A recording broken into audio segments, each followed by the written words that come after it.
देश, जाएंगे हम अपने देश। सियोन देश हमारा है देश, रहते हैं हम परदेश। जाएंगे हम अपने देश।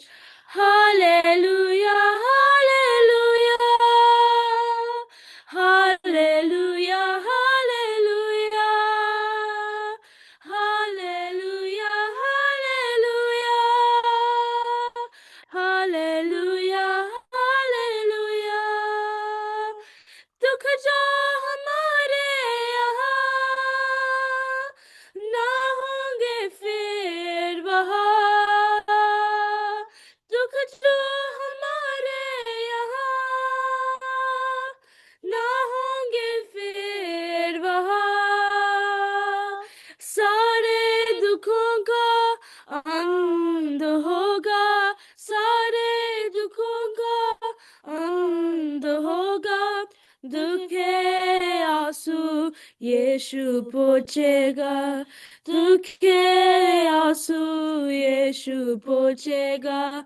सियोन देश हमारा है देश, रहते हैं हम परदेश। जाएंगे हम अपने देश। Hallelujah hallelujah hallelujah hallelujah hallelujah hallelujah hallelujah hallelujah. मन्ना लगाए यहाँ कि जाना है हमको वहाँ। मन्ना लगाए यहाँ कि जाना है हमको वहाँ।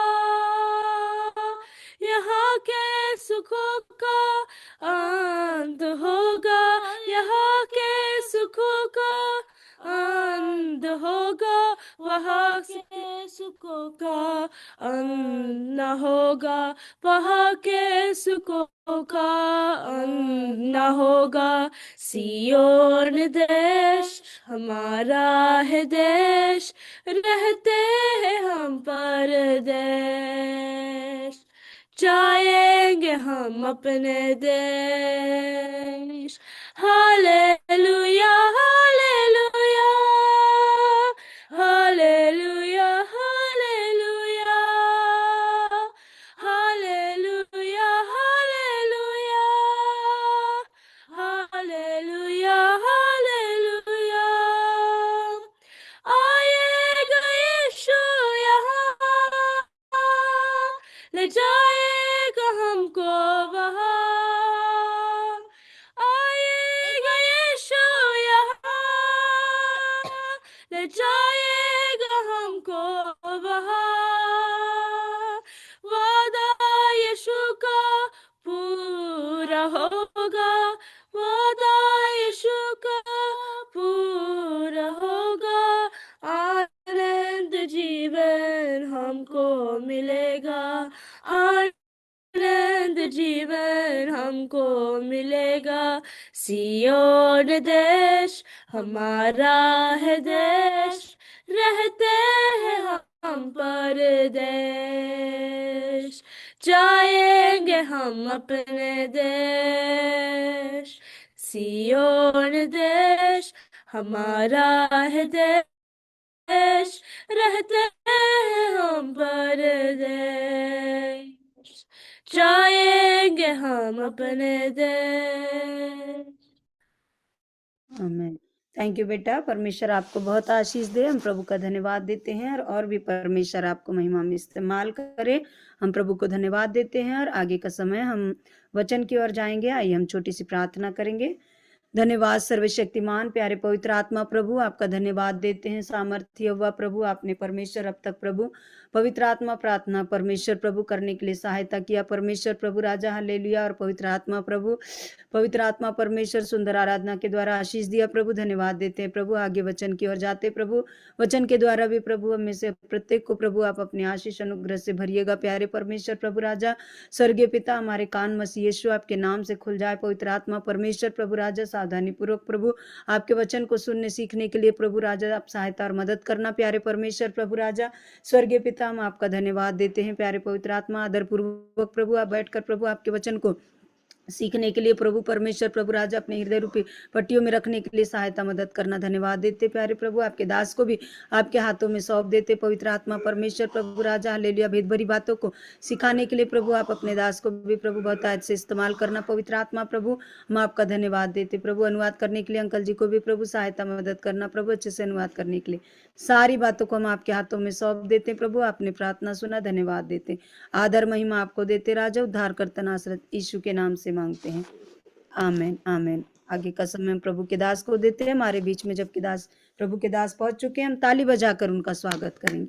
आमेन आमेन। आगे का समय प्रभु के दास। ധന്യവാദ്.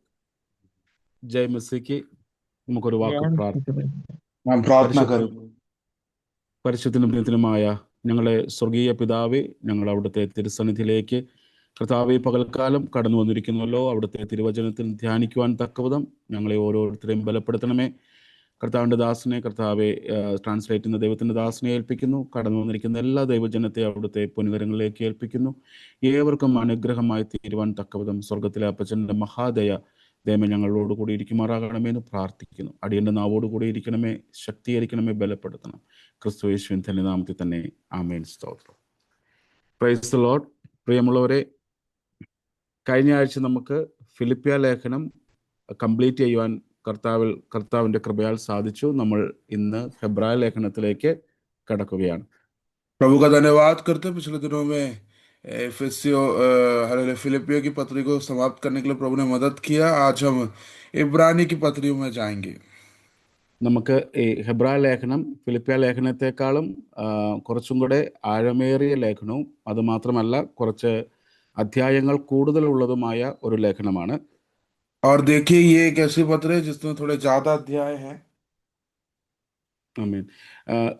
ഹെബ്രായ ലേഖനം ക്രിസ്തുവേശുവിൻ്റെ ഉന്നതിയെക്കുറിച്ച് സകലത്തിലും ഉന്നതനായവൻ ക്രിസ്തു എന്ന് സ്ഥാപിക്കുന്നതാണ് ഈ ഹെബ്രായ ലേഖനത്തെക്കുറിച്ചിൻ്റെ കാതലായ സാരമെന്ന് പറയുന്നത്. और जो मुख्य कारण है या मुख्य बात है जो इस पत्रिका के अंदर पाई जाती है वो यह है कि यीशु मसीह को श्रेष्ठता के रूप में, उत्तम रूप में दिखाया गया है. ആമേൻ. പ്രിയമുള്ളവരെ, നമ്മൾ മനസ്സിലാക്കിക്കൊള്ളണം, നമ്മൾ ഈ വചനങ്ങളെല്ലാം പഠിക്കുന്നത് ഈ ക്രിസ്തുയേശുവിനെ കുറിച്ചുള്ള പരിജ്ഞാനത്താൽ നിറയപ്പെടുവാനാണ്. और देखिए, हम सब ये सब पत्रिया को इसलिए पढ़ रहे हैं ताकि हम परमेश्वर के उस ज्ञान से भर जाए. അല്ലെ, നമ്മൾ എപ്പോഴും അറിഞ്ഞിരിക്കുന്നത് നല്ലതാണ്. ഞാൻ എന്തുകൊണ്ട് എൻ്റെ ക്രിസ്തുവിനെ ഞാൻ അനുഗമിക്കുന്നുവെന്ന്, ഫോളോ ചെയ്യുന്നുവെന്ന് ചോദിക്കുമ്പോൾ നമുക്ക് നമ്മുടെ ഉള്ളിൻ്റെ ഉള്ളിൽ നമുക്കൊരു ഉത്തമ ബോധ്യം നമുക്കുണ്ടായിരിക്കണം. और देखिए, हम एक बात को समझना है कि हम इस बात को पढ़ते समय में वो परमेश्वर या प्रभु यीशु मसीह उत्तम है, श्रेष्ठ है करके इस बात का हमारे अंदर के अंदर हमें जानना बहुत जरूरी है. ആമേൻ. അല്ലെ, പത്രോസിനോട് കർത്താവായ യേശുനാഥൻ ചോദിക്കുന്നുണ്ട്, ഞാൻ ആരാണെന്ന് ചോദിക്കുമ്പോൾ പത്രോസ് പറയുന്നുണ്ട്, നീ ദൈവത്തിന്റെ പുത്രനായ ക്രിസ്തുവാകുന്നു എന്ന് പറയുന്നുണ്ട്. जब यीशु मसीह ने पतरस से एक बार पूछा कि मैं कौन हूं, तो पतरस ने उत्तर दिया कि तू परमेश्वर के पुत्र है करके कहा था. ആമേൻ. ദൈവപുത്രനായ യേശു ക്രിസ്തു അല്ലെങ്കിൽ മിശിഹ, वो परमेश्वर का पुत्र मसीहा. ആമേൻ. നമുക്ക് ആ ഭാഗം ഒന്ന് വായിക്കാം. മത്തായി സുവിശേഷം 16-ാം അധ്യായം അതിന്റെ 16-ാം വാക്യം, 16 മത്തായി 16 अध्याय 16 वाक्य को पढ़िए.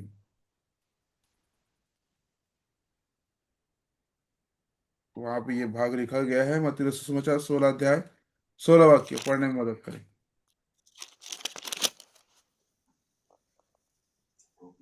सिमोन पतरस ने उत्तर दिया कि तू जीवते परमेश्वर का पुत्र मसीह है. ആമേൻ. അപ്പോൾ നീ ജീവനുള്ള ദൈവത്തിന്റെ പുത്രനായ ക്രിസ്തു. ക്രിസ്തു എന്ന് വെച്ചാൽ അഭിഷിക്തൻ, ദൈവത്താൽ അഭിഷിക്തനായവൻ എന്നാണ് ക്രിസ്തു എന്ന വാക്കിന്റെ അർത്ഥം. और जो मसीह का अर्थ है, मतलब मसीह का अर्थ ये है कि हालेलुया, सॉरी, അനോയിന്റഡ് मसीह വൺ, का अर्थ ये है कि उसने ദൈവത്താൽ अभिषिक्त ആ है, और परमेश्वर का पुत्र था, परमेश्वर का अभिषिक्त के रूप में उसका अनुवाद किया गया है। ആമേൻ. അപ്പോൾ ഇതൊരു വെളിപ്പാട്. അതുകൊണ്ടാണ് കർത്താവായ യേശുനാഥൻ അവിടെ പറയുന്നു, ഹല്ലേലൂയ. നമുക്ക് ആ വാക്യം കൂടെ ഒന്ന് വായിക്കാം. അതിന്റെ 17 കൂടെ ഒന്ന് വായിക്കാം, 17 വാക്യം കൂടെ. उसका 17 भी पढ़ लीजिए। यीशु ने उसको उत्तर दिया कि हे शिमोन योना के पुत्र, तू धन्य है, क्योंकि मांस और लहू से नहीं परंतु मेरे पिता ने जो स्वर्ग में है यह बात तुझ पर प्रकट की है। കണ്ടോ, ഇവിടെ അപ്പോൾ തന്നെ കർത്താവായ യേശുനാഥൻ പറയാണ്, പത്രോസേ നീ ഭാഗ്യവാൻ, ഇത് നിനക്ക് വെളിപ്പെടുത്തി തന്നത് ജഡരക്തങ്ങളല്ല, മനുഷ്യരല്ല, മാനുഷിക ജ്ഞാനമല്ല, മാനുഷിക ബുദ്ധിയല്ല, മറിച്ച് ദൈവമാണ്, എൻ്റെ പിതാവാണ് നിനക്കത് വെളിപ്പെടുത്തി തന്നത്. और यहाँ पर यीशु मसीह ने उत्तर दिया, धन्य है तू, क्योंकि तुझे यह मांस और लहू ने नहीं परंतु पिता ने जो स्वर्ग में है यह तुझ पर प्रकट की है। मतलब संसार का ज्ञान, संसार की बुद्धि ने नहीं, लेकिन परमेश्वर स्वयं ने तेरे जीवन के अंदर इस बात को प्रकट किया करके यीशु मसीह ने कहा। അപ്പൊ പ്രിയമുള്ളവർ ഇവിടെ നോക്കിക്കോണം, കർത്താവ് പത്രോസിനെ വിളിച്ചത് നീ ഭാഗ്യവാൻ എന്നാണ്. और देखिए, धन्य करके पतरस को प्रभु यीशु मसीह ने पतरस को धन्य करके बुलाया। എന്തുകൊണ്ടാണ് കർത്താവ് പത്രോസിനെ ഭാഗ്യവാൻ എന്ന് വിളിച്ചത്? क्यों प्रभु यीशु मसीह ने पतरस को धन्य कहा? ക്രിസ്തു വെളിപ്പെട്ട് കിട്ടിയതുകൊണ്ട്, क्योंकि मसीह प्रकट होने के कारण है। അപ്പോൾ നമ്മൾ മനസ്സിലാക്കിക്കൊള്ളണം, കർത്താവിനെ ദൈവത്താൽ നമ്മുടെ ഉള്ളത്തിൽ വെളിപ്പെട്ട് കിട്ടണം. इसलिए हम लोग प्रभु यीशु मसीह को प्रकट अपने हृदय के अंदर करना है। അല്ലെ? അപ്പൊ ക്രിസ്തീയ ജീവിതം ഒരു വെളിപ്പാടിന്റെ ജീവിതം, അതായത് ക്രിസ്തു എൻ്റെ ജീവിതത്തിൽ വെളിപ്പെട്ട് കിട്ടുന്ന ജീവിതമാണ് ക്രിസ്തീയ ജീവിതം. और मसीह जीवन, मसीह हमारे जीवन के अंदर प्रकट होना ही मसीह जीवन कहते हैं। പ്രിയമുള്ളവരെ, നമ്മൾ ഈ വചനം ധ്യാനിക്കുമ്പോൾ, നമ്മൾ ഓരോ വശങ്ങളിലൂടെ നമ്മൾ കടന്നു പോകുമ്പോൾ നമ്മുടെ ഉള്ളത്തിൽ പ്രാർത്ഥിച്ചു കൊള്ളണം, കർത്താവേ, ക്രിസ്തുവിനെ എൻ്റെ ഉള്ളത്തിൽ വെളിപ്പെട്ട് കിട്ടണമേ, ഒരു റെവലേഷൻ എനിക്ക് ലഭിക്കണമേ. देखिए, हम लोग प्रार्थना करते समय इस बात को बोलना है कि प्रभु हमारे जीवन के अंदर प्रभु यीशु मसीह प्रकाशित होना चाहिए, उसका प्रकाशन होना चाहिए करके, या प्रकट होना चाहिए करके हमें कहना चाहिए। അല്ലെ? നമുക്ക് ക്രിസ്തുവിനെ ദൈവമെന്ന് ബുദ്ധി കൊണ്ടും ചിന്തിക്കാം, അതുപോലെ തന്നെ ഹൃദയത്തിലും ചിന്തിക്കാം. हम देखो, प्रभु यीशु मसीह को हृदय में भी चिंतन कर सकते हैं, बुद्धि में भी चिंतन कर सकते हैं। അല്ലെ? ബുദ്ധി കൊണ്ട് ചിന്തിക്കുക എന്ന് പറഞ്ഞാൽ, ലോകത്തിന്റെ പ്രശ്നങ്ങളൊക്കെ കടന്നു വരുമ്പോൾ ബുദ്ധി നമ്മളോട് പറയും, ഓ, നീ വിശ്വസിച്ചത് വെറുതെ ആയിപ്പോയി, നിന്റെ വിശ്വാസം ശരിയായില്ല, നീ ചെയ്തത് തെറ്റ്. അപ്പൊ ബുദ്ധി നമ്മളെ ക്രിസ്തുവിന് വിരുദ്ധമായി നമ്മളെ പലപ്പോഴും ചിന്തിക്കുവാൻ പ്രേരിപ്പിക്കും. और कई बार बुद्धि क्या പ്രയാസങ്ങൾ करता है, संसार की समस्याएं, चिंताएं, बातें हमें प्रभु यीशु मसीह की उस, मतलब प्रभु हमारा बुद्धि इस प्रकार से कहता है कि तूने जो विश्वास किया है प्रभु यीशु मसीह पर विश्वास किया वो सब व्यर्थ है। मतलब परमेश्वर के, प्रभु यीशु मसीह के विरोध में होकर हमारी बुद्धि बातचीत करती है। എന്നാൽ പ്രിയമുള്ളവരെ, നമ്മുടെ ഉള്ളത്തിലാണ് ക്രിസ്തു വെളിപ്പെട്ടിരിക്കുന്നതെങ്കിൽ ആർക്കും അത് നമ്മുടെ ഉള്ളത്തിൽ നിന്ന് പറിച്ചെടുക്കാൻ പറ്റത്തില്ല. लेकिन अगर हमने अपने हृदय के अंदर यीशु मसीह को विश्वास किया है, उसको प्रकट किया है, तो कोई भी संसार की चीजें हमें हमारे जीवन के अंदर नहीं आती, नहीं निकाल सकती। ഞാൻ അതിനൊരു എക്സാമ്പിൾ പറഞ്ഞു തരാം. एक उदाहरण मैं बताऊंगा। ആമേൻ. നമുക്കറിയാം, നമ്മുടെ മക്കൾക്ക് മാതാപിതാക്കൾ ആരാണെന്ന് അവർക്കൊരു ബോധ്യമുണ്ട്. और देखिए, हमारे माता पिता को, बच्चे को पता है कि हमारे माता पिता कौन है। അല്ലെ? ഈ ചെറിയ കുഞ്ഞുങ്ങളോട് ആരെങ്കിലും ചെന്ന് പറഞ്ഞു കൊടുക്കുകയാണ്, നിന്റെ അമ്മ ഇതല്ല എന്ന് ആര് പറഞ്ഞു കൊടുത്താലും ആ കുഞ്ഞ് സമ്മതിച്ചു തരത്തില്ല, വിശ്വസിക്കത്തില്ല. और देखिए वो छोटे बच्चे से ഒരു- पूछा जाए, बोला जाए कि ये तेरी तेरी माँ नहीं है करके, उसको कितने बार भी बोले तो वो इस बात के ऊपर विश्वास नहीं करेगा। എന്തെന്ന് വെച്ചാൽ കുഞ്ഞിന്റെ ഉള്ളത്തില് ഇതാണ് എൻ്റെ അമ്മയെന്ന് വെളിപ്പെട്ട് കിട്ടിയിരിക്കുകയാണ്. क्योंकि यही मेरी माँ है करके उस छोटे बच्चे के अंदर प्रकट हो चुका है, प्रकाशन അത് हो चुका है। അത് ഹൃദയത്തിൽ നിറഞ്ഞു നിൽക്കുന്ന വികാരമാണ് എൻ്റെ അമ്മയാണ് ഇത്, അല്ലെങ്കിൽ और എൻ്റെ ये मन അപ്പനാണ്. के अंदर पूरी रीति से प्रकाशित हो चुका है कि ये जो है ये मेरी माँ है। അല്ലെ, ആർക്കും ആ ഒരു സത്യത്തെ ആ കുഞ്ഞിൽ നിന്ന് എടുത്തു മാറ്റാൻ പറ്റത്തില്ല. क्योंकि उस किसी को भी इस बच्चे के अंदर से ये सच्चाई को नहीं निकाला जा सकता है। അതുകൊണ്ടാണ് ക്രിസ്തു നമ്മുടെ ഉള്ളങ്ങളിൽ വെളിപ്പെടണം. इसलिए मसीह हमारे हृदय के अंदर प्रकट होना चाहिए।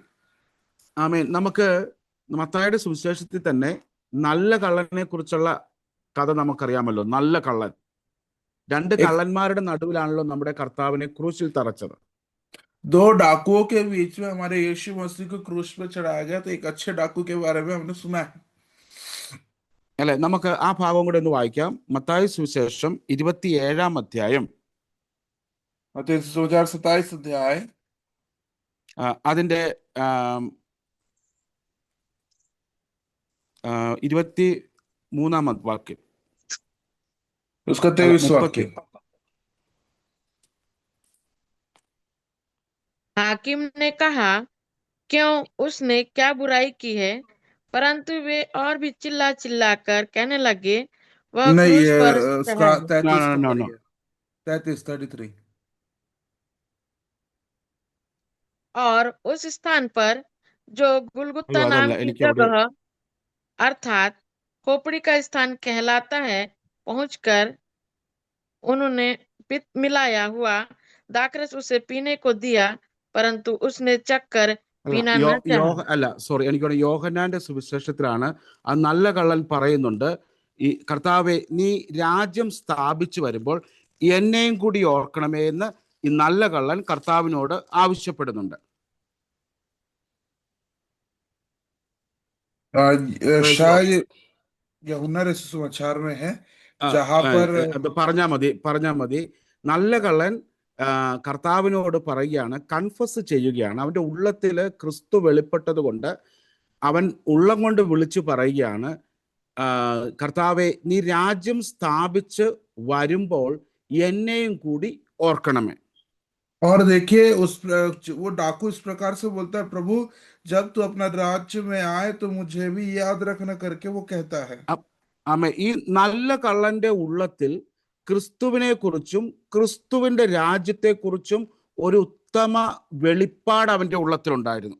अब एक बात को समझना है, उसको परमेश्वर के राज्य के विषय में, परमेश्वर के विषय में एक अच्छा प्रकाशन उस डाकू के जीवन के अंदर था। ആമേൻ. അതുകൊണ്ടാണ് അവൻ കറക്റ്റായിട്ട് ആ ഹൃദയത്തിൽ ലഭിച്ച വെളിപ്പാട് അനുസരിച്ച് കർത്താവിനോട് പറയുകയാണ്, കർത്താവെ നീ നിന്റെ രാജ്യം സ്ഥാപിച്ചു വരുമ്പോൾ. നമുക്കത് ലൂക്കോസിന്റെ സുവിശേഷം 22-ാം അധ്യായത്തിലാണ് കാണുന്നത്. 22-ന്റെ 42, 22-ന്റെ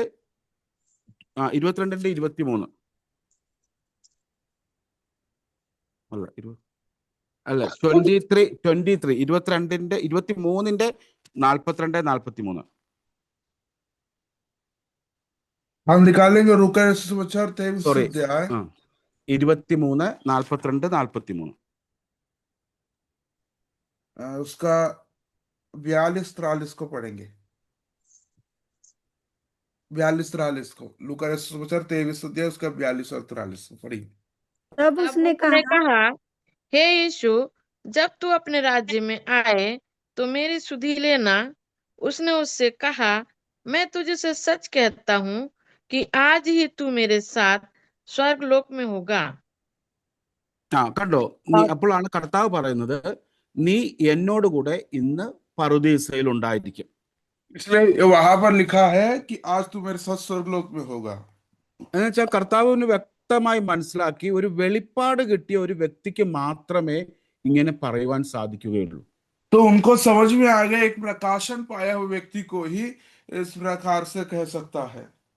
എൻ്റെ ദൈവത്താൽ വെളിപ്പാട് കിട്ടുന്ന ഒരു വ്യക്തിക്ക് മാത്രമേ കർത്താവിനെ ക്രിസ്തു എന്ന് ഏറ്റുപറയുവാൻ സാധിക്കുകയുള്ളൂ. और देखिए वही व्यक्ति यीशु है करके, जिसके अंदर हृदय के अंदर प्रकाशित हुआ है, वह प्रकट हुआ है, वही व्यक्ति इस प्रकार से कह सकता है कि അല്ലെ, परमेश्वर का तू നമുക്കറിയാം पुत्र है। നമുക്കറിയാം ഈ മനുഷ്യൻ മരണത്തോട് ക്രൂശിൽ കിടന്നുകൊണ്ട് മരിക്കുവാനായിട്ട് കിടക്കുന്ന ഒരു മനുഷ്യനാണ്. और देखिए हम सब जानते हैं कि ये व्यक्ति मरने जा रहा है, ഇനി ഒരു ജീവിതത്തിലേക്ക് ഒരിക്കലും മടങ്ങി വരവില്ലെന്ന് അവൻ അറിയാം. और उसको अच्छे से पता है कि अब मैं इस जीवन के अंदर दोबारा नहीं आ सकता। പക്ഷേ അവന് വരുവാനിരിക്കുന്ന നിത്യതയെക്കുറിച്ചും നിത്യരാജ്യത്തെക്കുറിച്ചും ഒരു വെളിപ്പാടുണ്ടായിരുന്നു. देखिए उसको अनंत अनंत विषय में और अनंत राज्य के विषय में ये व्यक्ति को, जो कि डाकू था, उसको अच्छे से इस बात का ज्ञान था। അതാണ് കർത്താവ് അവനോട് പ്രസാദമുണ്ടാകുവാനുള്ള കാരണം. അതാണ്. और इसी कारण से परमेश्वर उससे प्रसन्न हुआ। അല്ലെ, ഞാൻ എന്തുകൊണ്ടാണ് ഈ ഒരു ഭാഗം മുഖവുരയായിട്ട് പറഞ്ഞത് എന്തെന്ന് വെച്ചാൽ, ये बात को मैं इस प्रकार से बोलने का कारण ये है, പ്രിയമുള്ളവരെ, ക്രിസ്തുവിന്റെ ഔന്നത്യത്തെക്കുറിച്ച്, ഉന്നതിയെക്കുറിച്ച്, പരമമായ അധികാരത്തെക്കുറിച്ച്, ശ്രേഷ്ഠതയെക്കുറിച്ച് നാം നമ്മുടെ ഹൃദയത്തിൽ ആഴത്തിൽ അറിഞ്ഞിരിക്കണം. इसलिए मैं कहने का कारण यही है कि हमारे परमेश्वर के, हमारे प्रभु यीशु मसीह को श्रेष्ठता के विषय में, उसकी उत्तमता के विषय में, उसका परम अधिकार के विषय में मैं और आपको अपने हृदय की गहराई के अंदर इन बातों को समझना बहुत जरूरी है। എങ്കിൽ മാത്രമേ നമുക്ക് ക്രിസ്തീയ ജീവിതത്തിൽ നല്ല ഒരു ഓട്ടം ഓടുവാൻ സാധിക്കുകയുള്ളൂ. तभी हम अपने जीवन के अंदर अच्छी एक दौड़ को दौड़ पाएंगे। പൗലോസ് അപ്പോസ്തലൻ അനേക ഇടങ്ങളിൽ പറയുന്നുണ്ട്, ഞാൻ വെളിപ്പാടിനനുസരിച്ചാണ് ഓടുന്നത്. कई बार पौलुस इस प्रकार से कहता है कि मैं उस प्रकाशन में दौड़ता हूँ, ഞാൻ വെറുതെ ഓടുകയല്ല, मैं यूं ही नहीं दौड़ रहा हूँ, ഞാൻ ഈ ലോകത്തിൽ എന്തെങ്കിലും നേടാമെന്നോർത്ത് ഓടുകയല്ല, मैं इस दुनिया में कुछ भी मैं जीत लूंगा बोलकर नहीं दौड़ रहा हूँ, മറിച്ച് ക്രിസ്തുവേശുവിനെ കുറിച്ച് എനിക്ക് നന്നായി വെളിപ്പെട്ടത് കൊണ്ടാണ് ഞാൻ ഈ ഓട്ടം ഓടുന്നത്. लेकिन मुझे परमेश्वर के द्वारा प्रकाशन मिलने के कारण ही है मैं इस प्रकार से दौड़ रहा हूँ। പ്രിയമുള്ളവരെ, നമ്മൾ ഈ വചനം ധ്യാനിക്കുകയും പഠിക്കുകയും ചെയ്യുമ്പോൾ ക്രിസ്തുവേശുവിനെ കുറിച്ചുള്ള നല്ല വെളിപ്പാട് നമ്മുടെ ജീവിതത്തിൽ ഉണ്ടായിരിക്കണം. इसलिए मेरे प्रिय लोगों, हम जब यीशु मसीह के बारे में सीखते हैं तो इसका प्रकाशन हम सभी के हृदय के अंदर होना चाहिए। എങ്കിൽ മാത്രമേ നമുക്കും ആ വെളിപ്പാടിനനുസരിച്ച് ഒരു ഓട്ടം ഓടുവാൻ സാധിക്കുകയുള്ളൂ. तभी हम उस प्रकाशन के अनुसार हम चल पाएंगे। അല്ലെ, നമുക്കിനി ഈ ഹെബ്രായ ലേഖനത്തിലും ഹെബ്രായ വിശ്വാസികൾക്കും പറ്റിയ അബദ്ധം അതാണ്. और इब्रानी की कलीसिया को और वहां के लोगों को यही चीजें हो गई थी। അല്ലെ, അതായത് ക്രിസ്തുവിനെ ക്രിസ്തുവായിട്ട് പൂർണ്ണമായി കാണുവാൻ അവർക്ക് സാധിച്ചില്ല. और उन लोग यीशु मसीह को यीशु मसीह के रूप में पूर्ण रीति से उन लोग नहीं समझ पाए। ക്രിസ്തുവിനെ വിശ്വസിക്കുന്നതിനോടൊപ്പം തന്നെ അവർ ന്യായപ്രമാണത്തെയും ന്യായപ്രമാണത്തിന്റെ ചില ആചാരങ്ങളും അനുഷ്ഠാനങ്ങളും ദൂതന്മാരെ ആരാധിക്കുന്നതും ഇങ്ങനെയുള്ള ഒരു മിക്സഡ് ആയിട്ടുള്ള ചില വിശ്വാസങ്ങൾ അവരുടെ ജീവിതത്തിൽ കടന്നു വന്നു. और उनके जीवन के अंदर पुराने नियम के विचारधाराएं और साथ में स्वर्गदूतों की आराधना करना, कई सारे शिष्टाचार जो ये सब उनके जीवन के अंदर, इब्रानी की कलीसियाओं के अंदर, इब्रानी के लोगों के अंदर आ चुके थे। ആമേൻ. നമുക്കറിയാം, രക്ഷ എന്ന് പറയുന്നത് ക്രിസ്തുവേശുവിൽ മാത്രമുള്ള അചഞ്ചലമായ വിശ്വാസത്തിലൂടെയും ക്രിസ്തുവേശു ക്രൂശിൽ ചൊരിഞ്ഞ രക്തത്തിലൂടെയുമാണ് നാം പ്രാപിക്കുന്നത്. और देखिए ये सब हम यीशु मसीह के उस लहू के द्वारा प्राप्त करते हैं। അല്ലെ, നമ്മൾ അപ്പോൾ ആ കാര്യത്തെ മുൻനിർത്തിക്കൊണ്ട് ക്രിസ്തു മതിയായവൻ, ക്രിസ്തുവും ക്രിസ്തുവിന്റെ ക്രൂശും രക്ഷയ്ക്ക് മതിയായതെന്ന് ഊന്നി പറയുന്ന ലേഖനമാണ് ഹെബ്രായ ലേഖനം. और देखिए ये यीशु मसीह, ये इब्रानी की पत्री यीशु मसीह है, यीशु मसीह काफी है, यीशु मसीह का क्रूस काफी है करके बार बार कहने वाला एक पत्री है इब्रानी की पत्री। ആമേൻ. യേശുവിൽ വിശ്വസിക്കുന്നവർ ന്യായപ്രമാണത്തിന്റെ യാഗങ്ങളിൽ നിന്നും ആചാരങ്ങളിൽ നിന്നും അനുഷ്ഠാനങ്ങളെല്ലാം നീക്കം വരുത്തി ക്രിസ്തുവേശു എന്ന ഏകയാഗത്തിലുള്ള പൂർണ്ണമായ വിശ്വാസമാണ് നമുക്ക് ഓരോരുത്തർക്കും വേണ്ടത്. और इसी प्रकार से यीशु और यीशु का क्रूस ही हमारे जीवन के लिए काफी है, ये बात हम सभी के जीवन के अंदर बहुत ही गहराई के साथ हमारे हृदय के अंदर हो जाना चाहिए। ആമേൻ. ഇത് നമുക്ക് ഇതിന്റെ ചരിത്രപരമായ ചില വസ്തുതകളെ കുറിച്ച് നമുക്ക് അല്പമായിട്ടൊന്ന് പോകാം. और इसके चरित्र के विषय में थोड़ा सा हम चलेंगे। അല്ലെ, പൗലോ ഇതിന്റെ ഈ ലേഖനം ഏറ്റവും റോമാലേഖനം കഴിഞ്ഞാൽ അല്ലെങ്കിൽ അതുപോലെ തന്നെ ഏറ്റവും ഒരു ആഴമേറിയ അനുഗ്രഹീതമായ ഒരു ലേഖനമാണ് ഹെബ്രാ ലേഖനം എന്ന് പറയുന്നത്. और इब्रानी की पत्री एक आश्रित पत्री है। അല്ലെ, അത് AD 67, 68 കാലഘട്ടങ്ങളിൽ എഴുതിയതെന്ന് വിശ്വസിക്കുന്നു. और विश्वास करते हैं एडी 67-68 में लिखा गया है करके हम देखते हैं। അല്ലെ, ബർണബാസ് എഴുതിയതാണെന്ന് വിശ്വസിക്കുന്നവരുണ്ട്, അപ്പൊല്ലോസ് എഴുതിയതാണെന്ന് बरनबास ने लिखा, ये भी विश्वास करते हैं। അപ്പൊല്ലോസ് എഴുതിയെന്ന് ചിലർ വിശ്വസിക്കുന്നുണ്ട്. कुछ लोग ये विश्वास करते हैं कि अपोलोस ने लिखा है।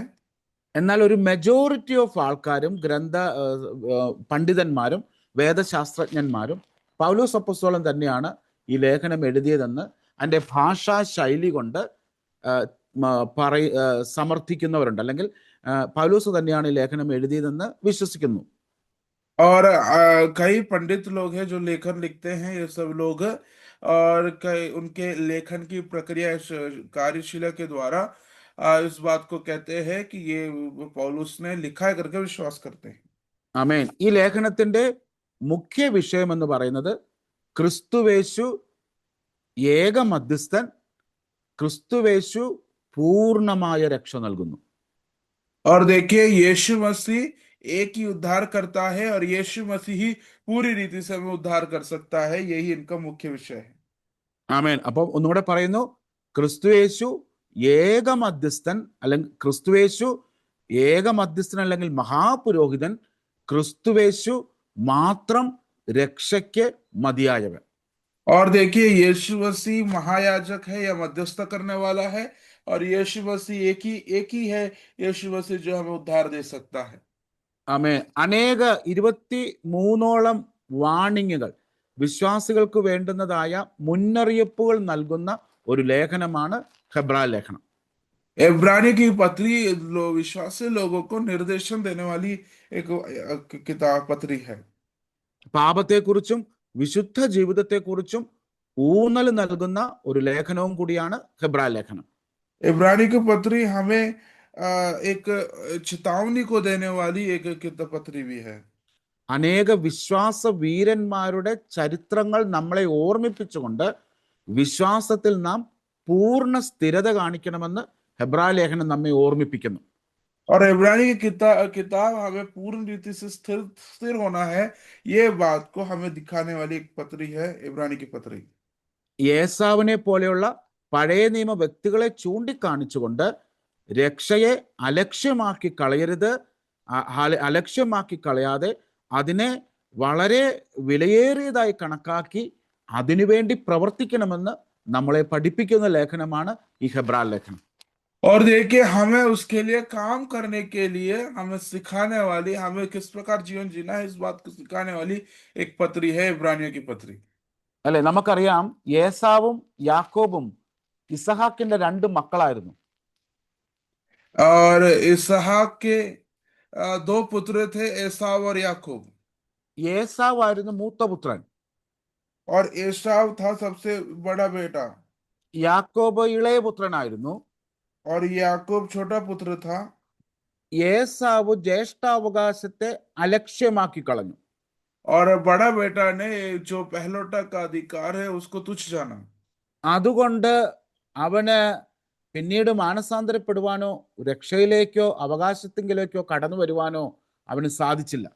लेकिन फिर यशायाह को वापस उस मन फिराने के लिए वापस उसको हालेलुया उस एक अधिकार प्राप्त करने के लिए मौका नहीं मिला।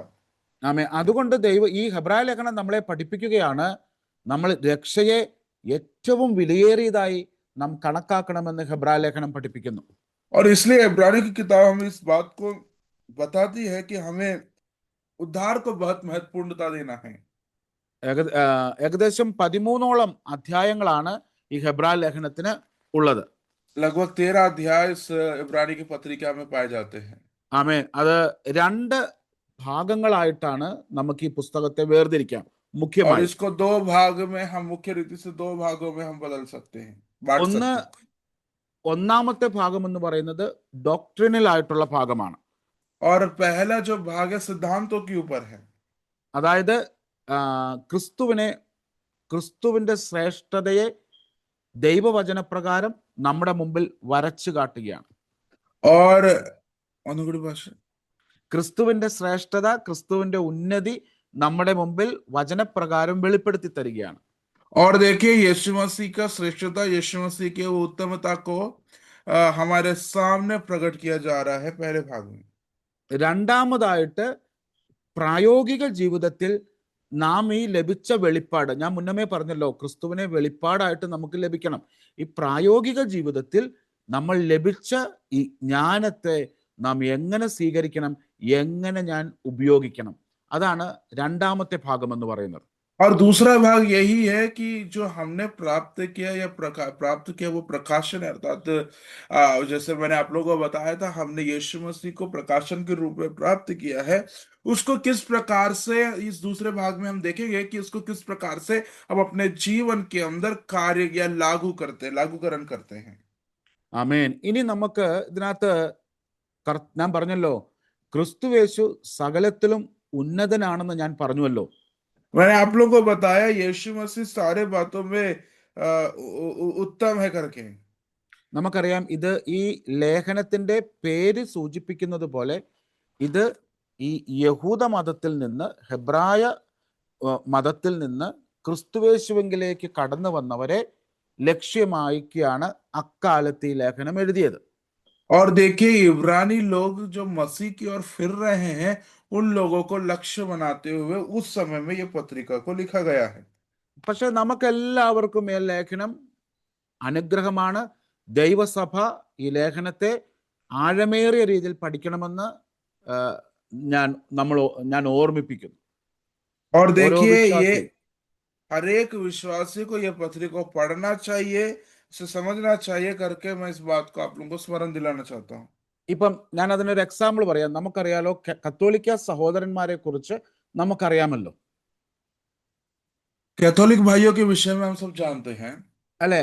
അവര് ഈ ഹെബ്രായ ലേഖനം നന്നായിട്ട് പഠിച്ചു കഴിഞ്ഞാൽ, अगर ये कैथोलिक लोग इब्रानी की पत्रिका अच्छे से पढ़ ले तो അവർക്കറിയാം, നമുക്ക് ഈ ഹെബ്രായ ലേഖനത്തിലൂടെ മനസ്സിലാക്കുവാൻ സാധിക്കും, ദൈവത്തിനൊരൊറ്റ വ്യവസ്ഥയേ ഉള്ളൂ, അത് തൻ്റെ പുത്രനായ യേശു ക്രിസ്തുവാണെന്ന് ഈ ലേഖനം നമ്മളെ പഠിപ്പിക്കും.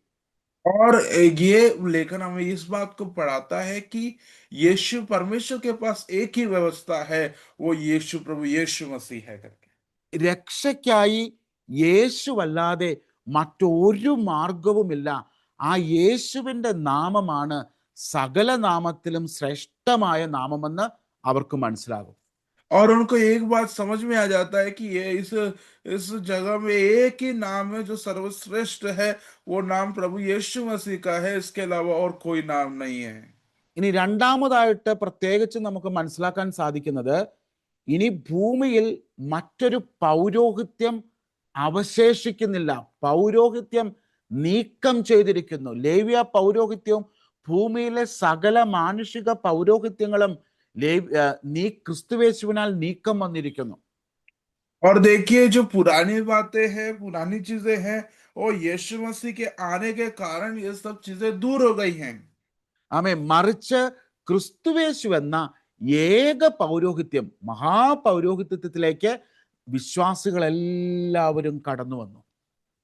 और देखिए इस है ना, ये महादायित्व को ये जो मिला है उसको, उसके लिए सारे लोग उसके करीब में आ गए। അതുകൊണ്ടാണ് ഇന്ന് നമ്മൾ നമ്മുടെ ആലയത്തിൽ കടന്നു പോകുമ്പോൾ നിങ്ങൾക്ക് അവിടെ പുരോഹിത വസ്ത്രം ധരിച്ച പുരോഹിതന്മാരെ ഒന്നും കാണാൻ പറ്റത്തില്ല. इसलिए हम आज चर्च जाते हैं तो हमें इस प्रकार से पुरोहित जैसे वस्त्र पहनता उस प्रकार से नहीं दिखता है। നിങ്ങൾക്ക് അവിടെ കാണാൻ പറ്റുന്നത് പാസ്റ്റർമാരെ, മറ്റ് ദൈവത്തിന്റെ ദാസന്മാരെ നിങ്ങൾക്ക് അവിടെ കാണാൻ സാധിക്കുകയുള്ളൂ. और आज आप दूसरे प्रभु के दास दासियों को देख पाते हैं। അല്ലെ, അവിടെ അത് എന്തുകൊണ്ടാണെന്ന് വെച്ചാൽ ദൈവം തന്റെ ആത്മാവിനെ നമ്മുടെ ഉള്ളത്തിൽ നൽകി. वो इसलिए पूछा जाए क्योंकि परमेश्वर ने अपनी आत्मा को हमें दिया है। ഈ ആത്മാവിനാൽ ദൈവസന്നിധിയിലേക്ക് ധൈര്യത്തോടെ കടന്നു ചെല്ലുവാൻ നമുക്കിന്ന് സ്വാതന്ത്ര്യമുണ്ട്. और आज हमें बड़े धैर्य के साथ, बड़े हिम्मत के साथ हम उस परमेश्वर के सम्मुख जा सकते हैं। इस बात का जो हमें वो मिला है। ക്രിസ്തുവേശു നമുക്ക് വേണ്ടി സ്വർഗത്തിലെ ആലയത്തിൽ ഒരു പുരോഹിത ശുശ്രൂഷ ചെയ്യുകയാണ്. और देखिए, वो आज स्वर्ग में रहकर हमारे लिए एक, है ना, पुरोहित सेवकाई को वो आज भी कर रहा है। സ്വർഗത്തിലെ ആലയം എനിക്കും നിങ്ങൾക്കും വേണ്ടി തുറക്കപ്പെട്ടു. और स्वर्ग का जो दरवाजा है, वो आराधनालय है, मेरे लिए आपके लिए खुल चुका है। ഇന്ന് നമുക്ക് സ്വർഗത്തിലെ ആലയത്തിലേക്ക് വിശ്വാസത്താൽ ആത്മാവിനാൽ പ്രവേശനമുണ്ട്. और आज मुझे और आपको विश्वास के साथ उस आराधनालय में प्रवेश है। അതുകൊണ്ട് ഈ ഭൂമിയിലുള്ള പുരോഹിതന്മാരല്ല നമുക്ക് ഏക പുരോഹിതൻ, അത് മഹാപുരോഹിതനായ യേശു ക്രിസ്തു. हमारे लिए केवल एक ही पुरोहित है। वो पुरोहित इस दुनिया संसार में पाया जाने वाला कोई भी पुरोहित नहीं है, केवल एक ही पुरोहित है, वो प्रभु यीशु मसीह है। അതുകൊണ്ടാണ് ഞാൻ പറഞ്ഞത്, കത്തോലിക്ക സഹോദരന്മാര് ഈ വസ്തുതകൾ നന്നായി അറിഞ്ഞു കഴിഞ്ഞാൽ അവർ ആ സഭ വിടേണ്ടി വരും. और देखिए, अगर कैथोलिक लोग अगर इब्रानी की पत्री को अच्छे से पढ़ लेते हैं, उनको समझ में आ जाएगा और उनको वो सब चीजें छोड़ना पड़ जाएगा। അതുകൊണ്ടാണ് ഞാൻ പറഞ്ഞത്, ക്രിസ്തു നമ്മുടെ ഉള്ളത്തിൽ ഒരു വെളിപ്പാടായിട്ട് നമുക്ക് കിട്ടണം. इसलिए मैंने जैसे कहा, यीशु मसीह हमारे जीवन के अंदर एक प्रकाशन के रूप में दिखना चाहिए। ഇനി അതുപോലെ തന്നെ കത്തോലിക്ക മറ്റു സമുദായ സഭകളൊക്കെ മധ്യസ്ഥന്മാരുണ്ട്, അവർക്ക് മാതാവ്, ഇങ്ങനെയുള്ള ഇത്യാദി സംഭവങ്ങളൊക്കെ ഉണ്ട്. और देखिए, आपको पता है इन सब के पास माता और बाकी सारी चीजें हैं। അല്ലെ, മധ്യസ്ഥന്മാർ, മറ്റ് മാനുഷിക മധ്യസ്ഥന്മാരൊക്കെ അവർക്കുണ്ട്. और मानुषिक रीति से जो मध्यस्थता करते हैं, ऐसे लोग भी हैं। നമ്മൾ ഈ ഹെബ്രായ ലേഖനം പഠിച്ചു കഴിയുമ്പോൾ നമുക്ക് മനസ്സിലാകും, ദൈവത്തിനും മനുഷ്യർക്കും മധ്യേ ഒരു മധ്യസ്ഥൻ, അത് നസ്രായനായ യേശുനാഥൻ. लेकिन हम इस इब्रानी की पत्री को पढ़ने का एक बात समझ में आती है कि हमारे बीच में एक ही मध्यस्थता करने वाला है। परमेश्वर और मनुष्य के बीच में मध्यस्थता करने वाला एक ही है, वो है प्रभु यीशु मसीह। ക്രിസ്തു മതിയായവൻ, यीशु काफी है। അതാണ് ഈ ലേഖനത്തിന്റെ മുഖ്യ ലക്ഷ്യം. और यही है मुख्य लक्ष्य। നമ്മളും ഈ ലേഖനം പഠിച്ചു കഴിയുമ്പോൾ നമ്മുടെ ഉള്ളത്തിൽ ഒരു ഉത്തമ ബോധ്യമുണ്ടാകണം, എൻ്റെ ക്രിസ്തു എനിക്ക് മതിയായവൻ. और देखिए, इसको पढ़ने के बाद आपके अंदर एक लक्ष्य होना चाहिए कि मेरा यीशु मेरे लिए काफी है। ആമേൻ. അപ്പോൾ ഈ കാര്യങ്ങളാണ് മുഖ്യമായിട്ടും ഈ ലേഖനത്തിൽ നമ്മളെ പഠിപ്പിക്കുന്നത്. और ये इस बातें हैं जो मुख्य रीति से हमें सिखाती हैं।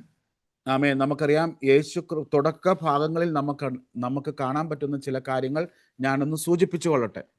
मैंने जो शुरू में हम जो देखने जा रहे हैं, उन बातों को मैं आपको जरा सूचना के रूप में देना चाहता हूँ। ഒന്ന്, യേശു ക്രിസ്തുവിന്റെ നാമം സകല നാമത്തിനും ശ്രേഷ്ഠമായ നാമം. और पहली बात, यीशु का नाम सब नामों में श्रेष्ठ नाम है। യേശു ക്രിസ്തു ദൂതന്മാരെക്കാൾ ശ്രേഷ്ഠൻ. और यीशु मसीह दूत से भी, स्वर्गदूतों से भी ज्यादा श्रेष्ठ है। യേശു ക്രിസ്തു മോശയേക്കാൾ ശ്രേഷ്ഠൻ. यीशु मसीह मूसा से भी श्रेष्ठ है। യേശു ക്രിസ്തുവിലൂടെ മാത്രം നമുക്ക് ശ്രേഷ്ഠമായ സ്വസ്ഥത. और यीशु मसीह में हमको श्रेष्ठ स्वस्थता को मिलता है। 4-ാം അധ്യായത്തിലേക്ക് കടന്നു വരുമ്പോൾ നമുക്ക് കാണാൻ സാധിക്കും ക്രിസ്തുയേശു മഹാപുരോഹിതൻ, ഏക പുരോഹിതൻ. और जब चौथे अध्याय में आते हैं, यीशु मसीह महायाजक और एक ही पुरोहित है। ക്രിസ്തുവേശു മെൽക്കീസദക്കിന്റെ ക്രമപ്രകാരമുള്ള സ്വർഗത്തിൽ നിന്ന് ഇറങ്ങി വന്ന മഹാപുരോഹിതൻ. और देखिए मलकीसदक के अनुसार उसके उसके आगे हम देखते हैं कि वहां पर केवल है ना एक ही पुरोहित है, एक ही महायाजक है, वो प्रभु यीशु मसीह है। അടുത്തതായിട്ട് നമുക്ക് കാണാൻ സാധിക്കുന്നത് ക്രിസ്തുവേശുവിന്റെ രക്തം മൂലം നമുക്കൊരു ശ്രേഷ്ഠ നിയമം നമ്മൾ പ്രവേശിച്ചു. പഴയ നിയമം മാറി പുതിയ നിയമത്തിലേക്ക് പ്രവേശിച്ചു. Old covenant to new covenant. और हमने पुराने नियम और नया नियम को हम देखते हैं। അപ്പം ഇങ്ങനെ പഴയതിനെ മാറ്റി പുതിയതിലേക്ക് നമ്മെ ക്രിസ്തുവേശു കൊണ്ടുവന്നു. और इसलिए इस प्रकार से हमें पुराने से हटाकर हमें नया में ला लिया यीशु मसीह ने। അതിനുശേഷം കർത്താവിന്റെ യാഗത്തിന്റെ ശ്രേഷ്ഠതയെക്കുറിച്ച് നമ്മൾ പഠിക്കുന്നു. और उसके बाद बलिदान का श्रेष्ठता के विषय में हम पढ़ते हैं। അതിനുശേഷം കർത്താവിന്റെ തിരുനിവാസത്തെക്കുറിച്ച് നമ്മൾ പഠിക്കുന്നു. उसके बाद हम उसका है ना उसका निवास स्थान के विषय में हम पढ़ते हैं। നമ്മൾ അതിനുശേഷം രക്ഷിക്കുന്ന വിശ്വാസത്തെക്കുറിച്ച് പഠിക്കുന്നു. उसके बाद हमें जो छुड़ाने वाला विश्वास के बारे में हम पढ़ते हैं। അതിനുശേഷം വ്യാജ വിശ്വാസത്തെക്കുറിച്ച് പഠിക്കുന്നു. കള്ള വിശ്വാസം, വ്യാജ വിശ്വാസത്തെക്കുറിച്ച് പഠിക്കുന്നു. और उसके बाद हम एक झूठा विश्वास के बारे में भी हम पढ़ते हैं। നമ്മൾ അതിനുശേഷം നിർവ്യാജ വിശ്വാസത്തെക്കുറിച്ച് പഠിക്കുന്നു. വ്യാജമില്ലാത്ത, കളവില്ലാത്ത വിശ്വാസം. और एक निष्कलंक विश्वास के विषय में हम फिर पढ़ते हैं। അതിനുശേഷം നമ്മൾ പഠിക്കുന്നതാണ് വിശ്വാസ വീരന്മാർ. और उसके बाद हम विश्वास के वीरों के बारे में हम पढ़ते हैं।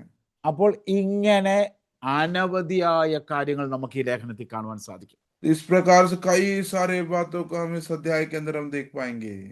എത്ര പേർക്ക് ഇത്രയും കേട്ടപ്പോൾ കാര്യങ്ങൾ മനസ്സിലായി? कितने लोगों को ये सब बातें सुनने के बाद चीजें समझ में आ गई कि हम क्या पढ़ने जा रहे हैं? എത്ര പേർക്ക് ഈ കാര്യങ്ങൾ കേട്ടപ്പോൾ എനിക്കിതൊക്കെ പഠിക്കണം, എനിക്കിത് നന്നായിട്ട് അറിയണമെന്ന് ഉള്ളത്തിൽ ഒരു തീക്ഷ്ണത തോന്നി, ഇഷ്ടം തോന്നി? तो कितने लोगों को ये इच्छा हो रही है इतना सब सुनने के बाद मुझे ये अध्याय को पढ़ना चाहिए करके कितने लोगों को लग रहा है?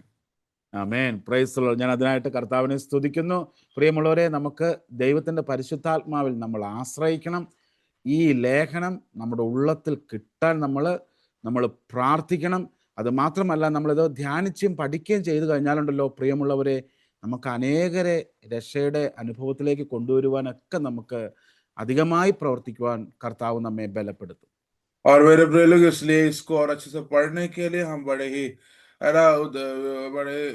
गंभीरता के साथ हम बैठेंगे और हालेलुया हमें पढ़ने के लिए प्रभु मदद और सहायता करेगा। അപ്പോൾ നമ്മൾ ഈ ബുധനാഴ്ച ദിവസം നമ്മൾ കടന്നു വരുമ്പോൾ ഉത്സാഹത്തോടെ കടന്നു വന്ന് ഒരു ബുക്കും പേനയൊക്കെ ആയിട്ട് കടന്നു വന്ന് നോട്ടൊക്കെ പറ്റുന്നത് പോലെ എഴുതി വെച്ച് വെക്കുകയാണെങ്കിൽ അത് അനുഗ്രഹമായിരിക്കും.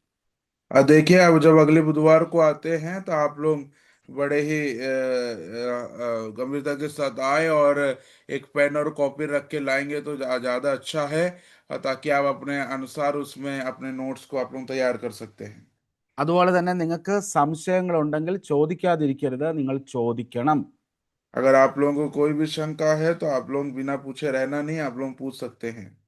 ആമേൻ. ഇത് നമ്മൾ സംശയങ്ങളൊന്നും ഹൃദയത്തിൽ വെച്ചുകൊണ്ടിരിക്കരുത്. അതെല്ലാം ചോദിച്ച് ധ്യാനിച്ച് വേണം നമ്മൾ പഠിക്കുവാൻ. इसलिए हम लोग कोई भी शंकाओं को अपने अंदर नहीं रखना है, सब कुछ पूछ के बड़े ही है ना साफ सुथरे तरीके से हम लोगों को अपने हृदय के अंदर इन बातों को रखना है। ആമേൻ. ഞാൻ ഈ അധ്യായത്തിലേക്ക് പ്രവേശിക്കുന്നതിന് മുമ്പ് ഒരിക്കൽ കൂടി നിങ്ങളുടെ ഉള്ളത്തിലേക്ക് ഒരു ചെറിയ വിത്ത് ഞാൻ ഇട്ട് തരികയാണ്. അത് നിങ്ങളുടെ മനസ്സിൽ എപ്പോഴും കാണണം. देखिए, ये अध्याय को प्रारंभ करने से पहले इसका एक बीज मैंने आज आपके अंदर डाला है, इसको आप लोग समझना है। നമ്മൾ മനസ്സിലാക്കിക്കൊണ്ട് നമ്മൾ ഈ അധ്യായം മുഴുവനും നമ്മൾ പഠിക്കുന്നത് ക്രിസ്തുവേശുവിന്റെ ശ്രേഷ്ഠതയെക്കുറിച്ചാണ്. और देखिए हम लोग इस अध्याय को इसलिए पढ़ रहे हैं, इस पढ़ने का कारण है उसका श्रेष्ठता के विषय में, मसीह की श्रेष्ठता के विषय में हम पढ़ने के कारण है। ക്രിസ്തുവേശു എന്തുകൊണ്ട് ഉന്നതനാകുന്നു, അവൻ എന്തുകൊണ്ട് ഏറ്റവും മഹിമയുള്ളവനാകുന്നു എന്ന് നമ്മൾ പഠിക്കുക. അതാണ് നമ്മുടെ ലക്ഷ്യം. और हमारा पढ़ने का लक्ष्य है कि मसीह की श्रेष्ठता को समझना और उसकी उत्तमता को समझना। അല്ലേ? ഞാനൊരു ക്വസ്റ്റ്യൻ ചോദിച്ചോളട്ടെ. ക്രിസ്തുവേശു ഏറ്റവും മഹിമ ഉള്ളവനാണെന്ന് അറിഞ്ഞു കഴിഞ്ഞാൽ നമ്മൾ എന്ത് ചെയ്യും? अगर हम पता चल जाए कि परमेश्वर प्रभु यीशु मसीह सबसे महिमा में है, तो आप लोग क्या करेंगे? उसकी महिमा।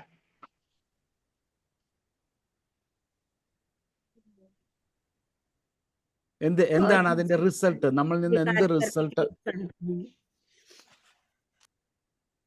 എന്തോ എന്താ क्या बोले? कल्पना क्या बोला? जी, और भी उसके कार्य करने के लिए उत्साहित रहेंगे, परमेश्वर के कार्य करने के लिए। എങ്ങനെയാണ്? കർത്താവിന്റെ വേലയുവാൻ ഒരുപാട് ഉത്സാഹം വരും. ഉത്സാഹം വരും. അത് മാത്രമല്ല, ആ കർത്താവിന് വേണ്ടി ജീവിക്കുവാൻ നമ്മൾ ഏറ്റവും ബലപ്പെടുത്തും. और देखिए केवल ये नहीं, लेकिन उसी के साथ साथ हमें प्रभु में जीने के लिए और हमें मदद मिलता है। ആമേൻ, സ്തോത്രം. ഇതിനകത്ത് ഞാനൊരു വാക്യം നോക്കുകയായിരുന്നു. പത്രോസ് അപ്പോസ്തലൻ ലേഖനത്തിൽ പറയുന്നുണ്ട്, അവന്റെ മഹത്വം പ്രാപിക്കുവാനാണ് അവൻ നമ്മെ വിളിച്ചിരിക്കുന്നത്. देखिए उसकी महिमा को प्राप्त करने के लिए हम बुलाए गए हैं। അപ്പൊ ദൈവത്തിന്റെ മഹത്വം ക്രിസ്തുവിന്റെ മഹത്വം നാം അറിയുമ്പോൾ നമുക്ക് നമ്മുടെ ഉള്ളിലും വലിയൊരു ആഗ്രഹമുണ്ടാവും. ദൈവമേ, അവന്റെ മഹത്വം പ്രാപിക്കുവാനാണല്ലോ നീ ഞങ്ങളെയും ചേർത്ത് വെച്ചിരിക്കുന്നത്. और देखिए जब इस बातों को हम समझते समय में एक बात हमारे हृदय में आता है कि आपने हम उसकी महिमा को प्रकट करने के लिए तो हमको भी वो महिमा देखने के लिए बुलाया है। ആമേൻ. അതുകൊണ്ട് നമുക്കും ഈ അധ്യായം പഠിക്കുന്നതും ക്രിസ്തുവിന്റെ മഹത്വത്തെക്കുറിച്ച് അറിയാനും ദൈവത്തിന് ക്രിസ്തുവേശുവിലുള്ള നമ്മളെക്കുറിച്ചുള്ള പദ്ധതിയെക്കുറിച്ച് മനസ്സിലാക്കുവാനും സാധിക്കും. और देखिए हम जब इस पर समझते हैं तो हमें उसकी ഒന്നും കൂടെ പറയാമോ സാറേ? അതായത് ക്രിസ്തുവേശുവിന്റെ മഹത്വം പ്രാപിക്കുക എന്ന് നമ്മൾ മനസ്സിലാക്കി കഴിയുമ്പോൾ നമ്മുടെ ക്രിസ്തീയ ജീവിതവും ഏറ്റവും അനുഗ്രഹമായി തീരും. और देखिए उसकी महत्वता को हम जब समझने लगते हैं तो उसकी श्रेष्ठता भी हमें समझ में आने लगती है। ആമേൻ, പ്രൈസ് ദി ലോർഡ്. അപ്പോൾ നമുക്ക് ഇന്ന് 1-ാം അധ്യായം തുടങ്ങി വെക്കാം. അല്പമായിട്ടൊന്ന് തുടങ്ങി വെക്കാം. അതിനുശേഷം നമ്മൾ മറന്നു പോകല്ല, ഇത് സമയമെടുത്ത് ഈ ഹെബ്രായ ലേഖനം പോവുകയുള്ളൂ. നിങ്ങൾക്ക് എങ്ങനെ പഠിക്കാനാണ് ഇഷ്ടം? സമയമെടുത്ത് പഠിക്കുന്നതാണോ അതോ കുറച്ച് സ്പീഡിൽ പോകുന്നതാണോ, വേഗം പഠിച്ചു പോകുന്നതാണോ ഇഷ്ടം? देखिए ये अध्याय को पढ़ते समय में हमको थोड़ा समय लगेगा, लेकिन मैं आप लोगों से पूछना चाहता हूँ कि आप लोग आराम से पढ़ना चाहते हैं कि थोड़ा जल्दी जल्दी पढ़ना चाहते हैं? समय लेकर पढ़ना चाहते हैं कि जल्दी पढ़ना चाहते हैं? आराम से समय लेकर के पढ़ना चाहते हैं, आराम से। Aram price the Lord. സ്തോത്രം. ഞാൻ ദൈവത്തിനായിട്ട് സ്തോത്രം ചെയ്യുന്നു അങ്ങനത്തെ ഒരു ആൻസർ പറഞ്ഞു. ऐसा उत्तर देने के लिए मैं प्रभु को धन्यवाद करता हूँ। ആമേൻ, സ്തോത്രം. അപ്പോൾ 1-ാമത്തെ അധ്യായം നമ്മൾ മറന്നു പോകല്ലേ, നമ്മൾ പഠിക്കാൻ പോകുന്നത്, നമ്മളൊരു യാത്ര പോവുകയാണ്. ഒരു ബോട്ടിൽ കയറി, ഒരു ഷിപ്പിൽ കയറി നമ്മൾ യാത്രയ്ക്ക് പോവുകയാണ്. നമ്മൾ പോകുന്ന വഴിക്ക് നമ്മൾ കാണുന്ന കാര്യങ്ങളാണ്, ക്രിസ്തുവിൻ്റെ ശ്രേഷ്ഠതകളാണ് കാണുന്നത്. അത് ആ പരിശുദ്ധാത്മാവ് അതിനുള്ള കൃപ തരുമാറാകട്ടെ എന്ന് പ്രാർത്ഥിക്കുന്നു. और हम लोग एक यात्रा में जा रहे हैं, मतलब एक जहाज में बैठकर यात्रा करने जा रहे हैं। इस यात्रा में हम है ना यीशु मसीह की श्रेष्ठता के विषय में हम पढ़ने जा रहे हैं। इसके लिए पवित्र आत्मा हमको मदद करने के लिए हम लोग प्रार्थना करें। നിങ്ങൾ ഈ ദിവസങ്ങളിൽ എന്നെയും ഓർത്ത് പ്രാർത്ഥിച്ചു കൊള്ളണം. ഇത് നന്നായിട്ട് നമുക്ക് ഒരുമിച്ച് പഠിക്കുവാൻ, അത് മനസ്സിലാക്കുവാനും എന്നെ പരിശുദ്ധാത്മാവ് ബലപ്പെടുത്തുവാനൊക്കെ നിങ്ങൾ ധാരാളമായി പ്രാർത്ഥിക്കണമേ എന്ന് അപേക്ഷിക്കുന്നു. और मैं आप लोगों से प्रार्थना निवेदन करता हूँ कि आप लोग मेरे लिए भी प्रार्थना करना, ताकि मैं आपको इतने अच्छे से पढ़ा पाऊँ कि आप लोगों को बहुत अच्छे से समझ में आने पाए। Praise lord. സ്തോത്രം. അപ്പൊ നമുക്ക് ഈ 1-ാം അധ്യായം 1 മുതൽ 3 വരെയുള്ള വാക്യങ്ങൾ നമുക്ക് വായിക്കാം.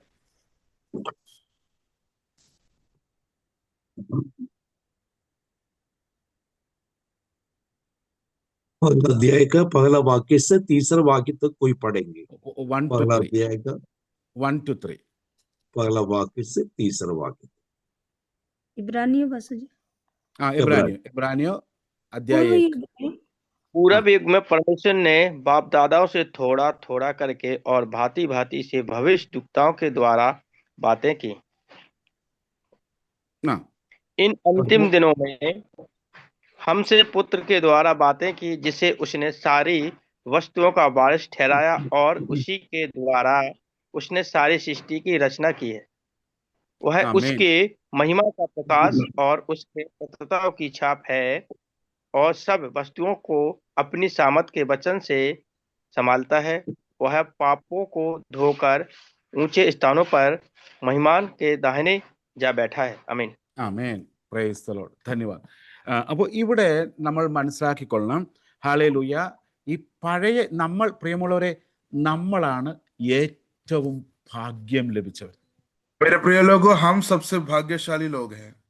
അല്ലെ? Yes. പത്രോസിനോട് നമ്മൾ തുടങ്ങിയത് നമ്മൾ ഓർക്കുന്നുണ്ടല്ലോ. പത്രോസിനോട് കർത്താവ് പറയുന്നുണ്ട്, നീ ഭാഗ്യവാൻ. हमने शुरू में पढ़ा था, पतरस से यीशु मसीह ने क्या कहा? तू धन्य है.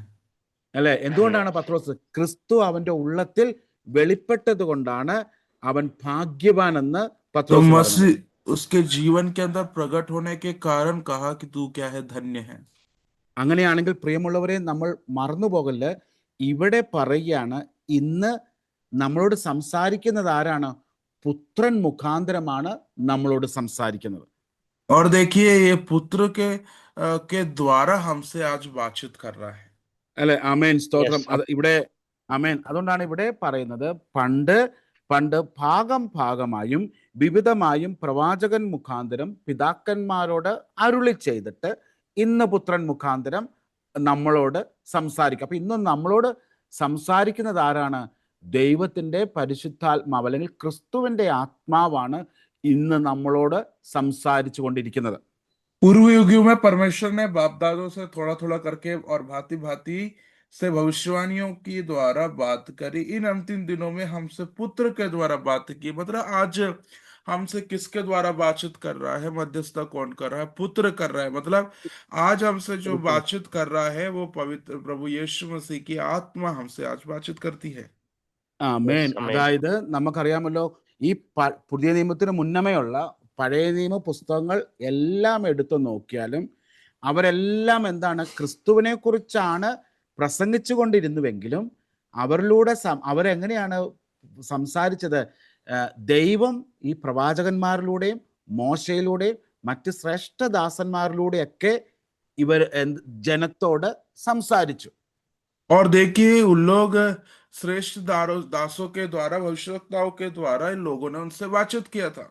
എന്നാൽ Yes. ഇന്ന് നമ്മളോട് സംസാരിക്കുന്നത് ആരാണ്? പ്രവാചകന്മാരല്ല, മറിച്ച് മോശയല്ല, മോശയുടെ ന്യായപ്രമാണമല്ല, അബ്രഹാമിന്റെ പുസ്തകങ്ങളോ ഒന്നുമല്ല നമ്മളോട് സംസാരിക്കുന്നുണ്ട്. എങ്കിൽ പോലും ഇന്ന് നമുക്ക് ഓതന്റിസിറ്റി വലുതാണ്. ഇന്ന് അധികാരമുള്ളവനായ ക്രിസ്തു തന്നെയാണ് നമ്മളിലൂടെ സംസാരിക്കുന്നത്. और देखिए, आज हमसे कौन बातचीत करता है? भविष्यवक्ताएं बातचीत नहीं करते हैं.